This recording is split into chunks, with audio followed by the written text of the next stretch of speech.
welcome to the Tapped In podcast after a 2-month hiatus. I almost forgot what was the podcast called. Do we have a podcast? What is this? We're a little rusty, even trying to get into this platform that we record on. We're it took us a good 15 minutes just to get started. Figure out our passwords and where we go. Yeah. So, but I'm glad to be back, and a lot of friends, because we have a total of 38 followers now. No, our millions of followers. That those 38 people, most of them, they're like, are you guys still doing the podcast? And the answer is, of course. We're not going to quit on this, but we had to have the hiatus because so much has been happening in our lives. I moved, which was just a huge undertaking. I feel like it was just a lot, and finally got settled. And I don't even know if we can bring it up, Erica, but you went to Mexico. Went to Mexico. Or a week. And that was the first time you've ever been there, right? It was amazing. And every time I talk to somebody who's like, oh yeah, it's beautiful there, it's amazing, but it was my first time, and it was beautiful. And we were joking beforehand. I said, this is probably the tannest I've ever been, and I still look pale next to Shar. That's hilarious. But you look really good. You look really cute. And I feel like you have this sing-songy vibe about you lately, and I'm glad that you're happy and you're enjoying life. I really am, and it's the beginning of summer, and it's already going really well. Yes. And do I get to say that tomorrow, it'll be past time when we actually air this episode, but tomorrow's your birthday. Yeah, this is your last day with young Shar. Young at heart forever. Yeah, forever. It's been a wild day. Memorial Day weekend is so awesome because I feel I always it's noteworthy for me because it's my birthday weekend, and I always look forward to it, but it always feels, and I don't know if it's because of my birthday, but I think everyone else feels like this too, because it's the weekend that everything kind of opens up. Pools start to open up. Pools are filling up with water right now. The weather, it can be 50-50. It could be cold, but today it was so gorgeous out. It was just a clear, sunny day and absolutely gorgeous. And so much to do. And I went for a bike ride today, and it felt amazing. Where did you bike? I biked over by the lakefront around Lake Michigan. Okay. So yeah, they have a little path that kind of goes by the beach, and so I was biking there. So I was actually out your way. I don't even know what day it was this week, and was biking. It is beautiful out there. You were biking too? Yes. I didn't know that. Uh-huh. I'll have to update you after we're not recording. Oh, you can't tell anybody else? Okay. Can't talk about a biking adventure. All right, Erica. All right. Well, I think our listeners are going to know that you have some news, but we won't press the issue on that right now. That's fine. A separate episode. Update. Exactly. Well, okay, cool. Well, okay, let me just kind of just say, whenever someone asks me, are you still doing the podcast? And they're like, well, what have you been talking about? I'm like, we've been going back and forth because we can't decide. We don't want to decide. We like that we're talking to people with odd jobs, and it's fascinating. We're learning so much about it. But we also are going through dating. We've been dating recently and going through all these things. And that's actually, obviously everyone knows, that's why our whole podcast started. So there's a lot of topics that we still haven't talked about for dating. And one of the topics, when we put our list together, there's got to be 50 different things on this list. One of them, and I don't know why, but it was probably one of the first ones. It was probably the third one that we talked about, was we laughed about forever. Manscaping. And we're like, yeah, we could totally talk about that, and people are going to want to listen in, and we're going to know what to say. And now we're in the moment, and I'm like, I'm going to be talking about manscaping. I'm not sharing this one with anybody. But it's a topic, right? And it definitely comes up in the dating world because everyone likes something different. Okay, so eventually, like if you have a partner and if you eventually get intimate with them, like, okay, do you think it would be a shocker for a guy, like he's getting intimate with a girl, and then all of a sudden, like we're living in 2023 right now, and then the girl takes her clothes off and she's got this huge bush. Like, is there a trend right now? Like, do most people not have it? And is that trend, is the trend normally like, does it come from like pornos, or where does that trend come from? I don't know. So I will say this though, I would be curious to know what actually is. Are you going to put a poll out? I don't know. Read Can the we put a social poll media. about this? It would be super interesting, wouldn't it? Yeah, like it would be interesting and inappropriate to ask our followers if they like hair on private parts or not. So we're not on this topic, but it just made me think. Okay, someone that I dated said that they went in for a skin check at the dermatologist, Okay. and it was a full body check. I just did this too, by the way. And I was in a gown and I had a sports bra on, and I had, whenever I know I'm going to a doctor and I'm going to get into a gown, I wear like full granny panties because I'm like, I try to be as covered as possible because, the back of the gown is always open. I don't need like the thong show like going on or anything like that.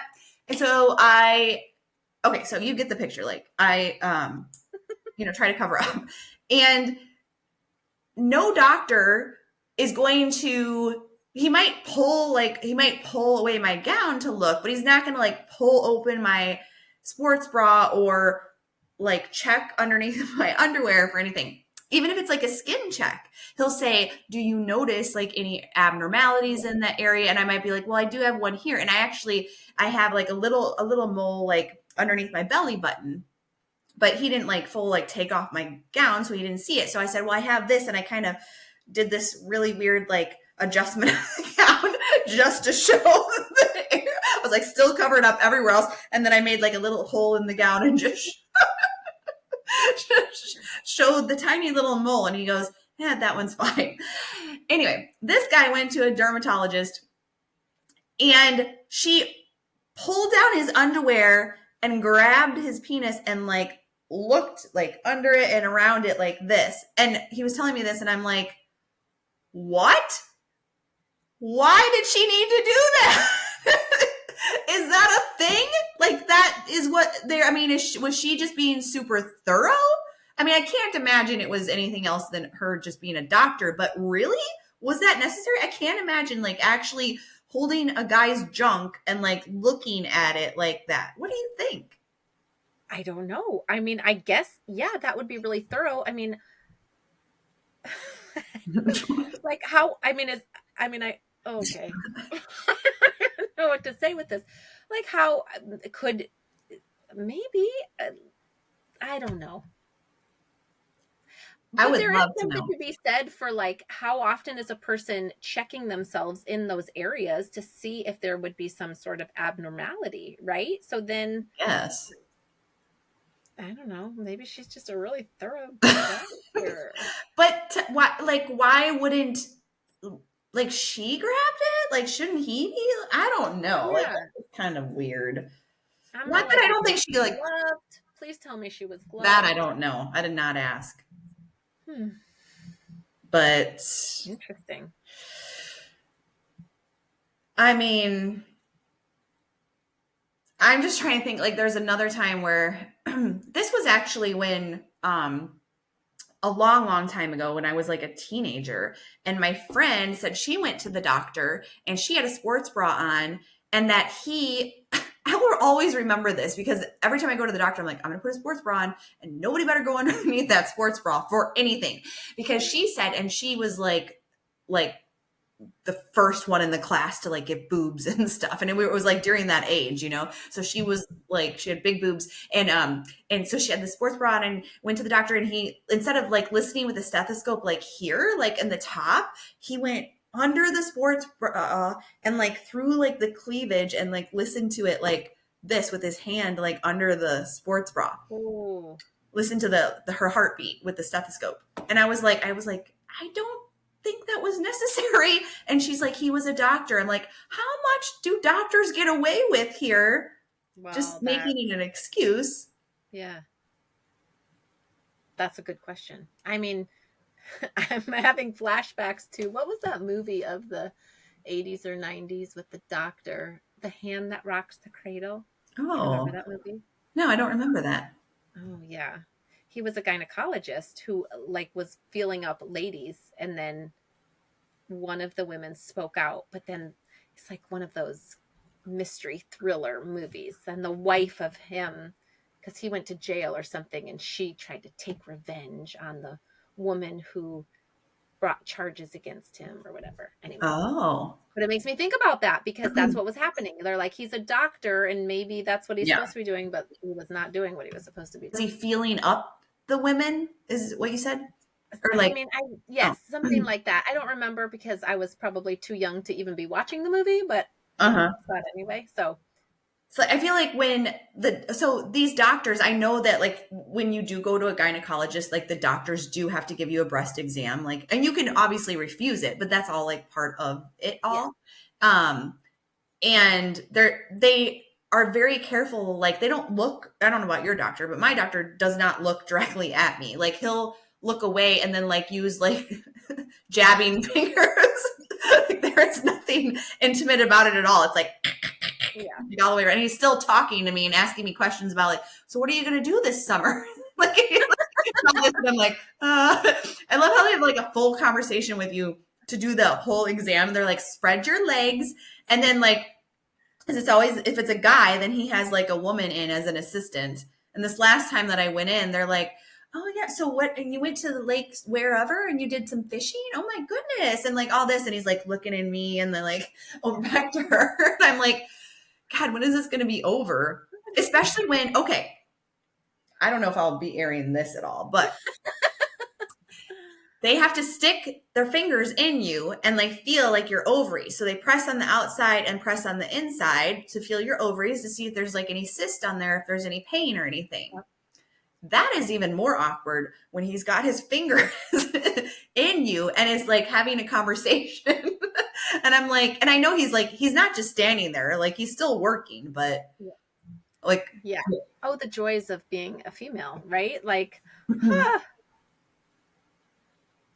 that's all I have to say. don't have a story to tell. Come on, Erica. I have to say something that's embarrassing. But I don't know that I have. I don't think I have. So I have seen the same gynecologist who is a female ever since the first time I went to her. Oh. But I yeah, and so and even like so I have 4 kids. I had 4 different doctors deliver my babies Oh, because it was wow. whoever was on call. So she did it one time and then 3 partners in the practice, the other 3. But actually maybe she did 2. I don't remember. Anyway, but I will say the first time I had to go to the gynecologist was I felt so awkward and so embarrassed because I I just was so naive. I didn't have, parents who talked about this. At that point, a lot of my friends weren't even really talking about it. And I was always this kid who was afraid to ask questions. So I just wish I could go back and just tell that girl something, which is also why now with my kids, I'm like, my daughter is 15. There's a lot of things we talk about because I'm like, you need to know these things. And I don't want you Yeah. to wonder and feel awkward and uncomfortable. And it's completely okay to talk about these things because they are all a part of life. And I think that when you don't talk about them, it makes it feel maybe even more embarrassing than it needs to be because there's like this stigma around it then that not only is it whatever it is, but also then you can't even talk about it. You know what I mean? Yeah, absolutely. I mean, no matter what it is, I don't I love that you're doing that with your children because I'm going to do that with mine as well. And it won't matter what it is. They can talk about it and I won't make fun of them or anything. I'll just be like it's completely, open for conversation and I'll try to guide them as best as possible. But yeah, I don't want anyone like I definitely couldn't ask anything of my parents. I don't know if you Yeah. felt well, you probably felt the same with your dad. Yeah, well, and my dad was always like, "Oh, you can talk to me about anything," and I was like, "I'm not talking to you about that. No way," you know? Yeah. Oh man, that even brings up like the first time. I don't even know if we should air this or not, but the first time I got my period, as a kid, that's like well, I felt mortified because again, no one had really talked to me about it. Obviously, I knew what it was and what was coming and things like that, but my mom wasn't around. My dad was dating this woman at the time, and so I had to go talk to this woman who like I didn't even know, and she was so kind, but still, as like however old I was, I can't even remember. But as a little kid, essentially now, as I view myself, I'm like, I just, yeah. And I have definitely made it a point with my daughter talking about it well in advance of it ever happening. And, having even like those, I don't remember what we called it, but like an emergency kit essentially that she would bring with her to Oh school yeah. before she ever got her period so that she'd have it just in case and knowing what to do and all of that kind of stuff. Yeah, before it even happens. Yeah. So speaking of like going on your period, um, like I just remember like all the girls in my class, they were already wearing tampons and stuff. They'd be like, "Oh, I have a tampon." And I don't know like how young, I don't know what the standard is, but I just remember that they would use tampons. And so when I was at the store, I asked my mom, like, can you buy the tampons? She goes, no, no, no, because you can only wear tampons if you've had sex. And I was like, Mom, I've already had sex. I'm just kidding. No, I wasn't. But I was not. I definitely did not.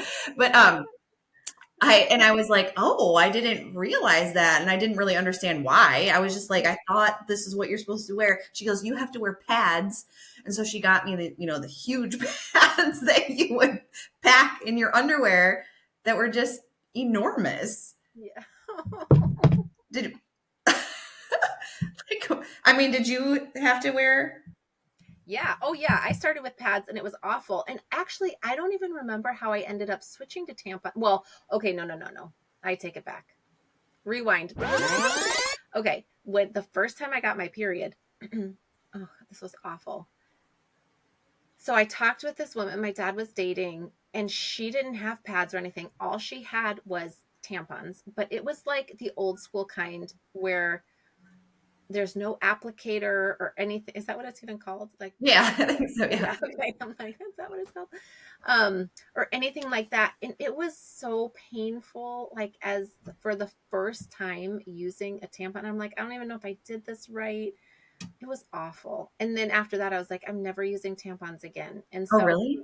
I Wait, want what to was say it like? There was no applicator, but was it in like a cardboard roll, like a paper no, towel it roll? was just like one of those little mini ones that you just like insert. It was I like a don't remember. super popular brand. I can't remember what it was, but I remember Latex or something? no, it wasn't. Well, no, I don't think so because they are the ones who had all the different applicators in it. Because I remember being like, if this is what tampons are, I'm never using them again. And I remember it was maybe like a year or two later that a friend was like, no, no, no, no, no. This is what it's actually like. And she had some and she's like, no, look. And I was like, really? That's amazing. Because Oh, it was weird. OB. Maybe, Do you remember maybe. those? That was like it. I always felt it was like generic and cheap. Maybe it wasn't, but it never had. It was always just like here's your cotton thing on a Yeah, string. that's right. That's what it was. And so then I was like, I'm never using this again. And so then I think it was like my grandma or something took me to get pads, which is awful in and of itself, but whatever. And and pads were that was terrible. And I remember always being so embarrassed and just feeling like, do people hear me walking down the hallway at school? Like you're wearing this diaper. Oh, good Lord. Yeah. But then I played sports. And so then eventually a friend was like, oh, no, no, no, this is what you use or, whatever. And I was like, thank you. And I never went back. Oh, and then they said the girlfriend said that you use a tampon. Is that what she said? Yeah. And she Oh, like gave me some of hers, which had the applicator, which made 1,000 times more sense than whatever it was that oh yeah. girlfriend that my dad's So gave that's me. not true, right? I mean, that you could wear a tampon and not have had sex. Oh, Like, yeah. why did my mom say that? I don't know. And then I was like, because it had something to do with like breaking the hymen or something. Oh, I think that's an old wives' tale. I don't know. Maybe that's why it hurt so bad the first time you were saying. Because maybe you broke it. Really? No, but I don't think so. I think it was, this is probably way too much information. I think it's just because it was so dry, What? because Yes. but it's the truth. That's why it hurt, because there's no applicator to stick it up, Because there's no like smooth plastic applicator. Yes. Well, and I Yeah. don't know how it was for you, but the first time I got my period, it wasn't like full on bleeding everywhere, but it's enough that you need something. Oh, good Oh, Lord. We got to edit this big mine, time. mine were horrible. Like they were like fountains of blood coming From out the, of me. from the first one, I don't. I don't you, remember. you probably blocked it. I think like I just remember like I didn't know what I was doing. Nobody said, "Oh, you have to change your pad like every so often or whatever." I just remember like all of a sudden like this is way too much information. But I just there was I have like this horror memory where I felt like, okay, I need to go change the pad because I was in class and I couldn't do it between classes or whatever. So it had been like 2 hours instead of one or whatever. And then I was like, I know I have to go to the bath. I have to go because I was like so afraid and I didn't know like because with pads, it doesn't completely absorb Right. if it's reached just full potential of absorbency, the rest just like pours out wherever. And so like I kept thinking, it's got to be on my butt. Like when I get up and walk out, like I'm going to have a U shape on my butt. And that was my fear. And that one time I walked to the bathroom and I turned around and sure enough, there was like a U-shaped blood pattern on the back. And of course, I have to say there were two boys out in the hallway because it was like wasn't at I shouldn't say it wasn't at the end of the class because I remember walking down the hallway. No one was in the hallway. There was two boys that I was like always had like a crush on happened to be in the hallway. Of course, when I decided to go and they were walking towards me and they decided to like fool with me and I was always like afraid and I didn't want like I was really quiet and like I don't know why they decided to do this. I feel like it was a form of bullying or something, but they like got in front of me and like they wouldn't let me like pass. And I was like, shit, like what's gonna happen now? And then they're gonna turn and look at me and I'm gonna have blood on my ass. Like when I'm and I don't know, I don't really remember what happened after that, but like I walked to the bathroom and sure enough, like that's what had happened. And I was like, I had to like tie a sweatshirt around me. Yep. And then I didn't want my jeans to go in the garbage. So then I had to pour hydrogen peroxide. Did you ever have to do that? Do you remember that? Yes. It would bubble up. That was when I learned like hydrogen peroxide. Like that's what it did when it made contact with blood. And I was like, whoa, it was like some kind of chemistry experiment. And I was like, I can't believe that got out. There was no OxyClean back then. So There was not. Well, and I remember that. So, okay, this is where I'm too. It's funny because I haven't thought about these stories in so long, but even talking about them and then remembering certain things, it feels kind of eye-opening because there's certain things I will say to my daughter or do with my daughter to prepare her so that she doesn't feel like that awkwardness or embarrassment or whatever. But I didn't cognitively like link that to my stories. But now as we're talking about it, I was like, of course, that's why I tell her. Because I remember feeling, I'm sure I didn't have to, but I felt like I had to like hide my underwear or hide like yeah. if something got on my sheets, like hide that and try to figure out how to clean it myself because I was Yeah. so embarrassed by that. And so even with her, I'm like, if ever it happens all the time, it's perfectly normal. Here's what you do, but I didn't actually, I guess, cognitively link that to that. But yes, I remember that. And then the other thing is I remember like taking a pad or a tampon and like tucking it under my sleeve Yeah. and trying to carry it like this, like to get from my locker to the bathroom or so. Because I'm like, if I carry a purse in there, all the boys are going to know that I'm on my period and I don't want them to know. So I'm going to try to be really inconspicuous. Oh, good grief. Yes, all the things that we do, and it's like so natural. But do you remember do you remember the pads that had like the wings on them? I don't know if they still have them or not. Oh yeah, they still have them. Oh, okay. And they put the wings like fold under on the underwear, but like sometimes the wings would get like attached under and the adhesive was like so strong that now when you go to take it off, you have a bloody pad and you're like wrestling with it. And it's like holding on for dear life. It's like, nope, not going to let go of these underwear. And you're like struggling in the bathroom. You're just like, I just want to throw this in the trash can. And the adhesive was only strong when you were trying to get it off and never held in place when you actually needed it. Yeah. It's craziness. Okay, I think we've had enough TMI for this podcast. I'm gonna have to do like a ton of editing. How do we end this? Okay, bye.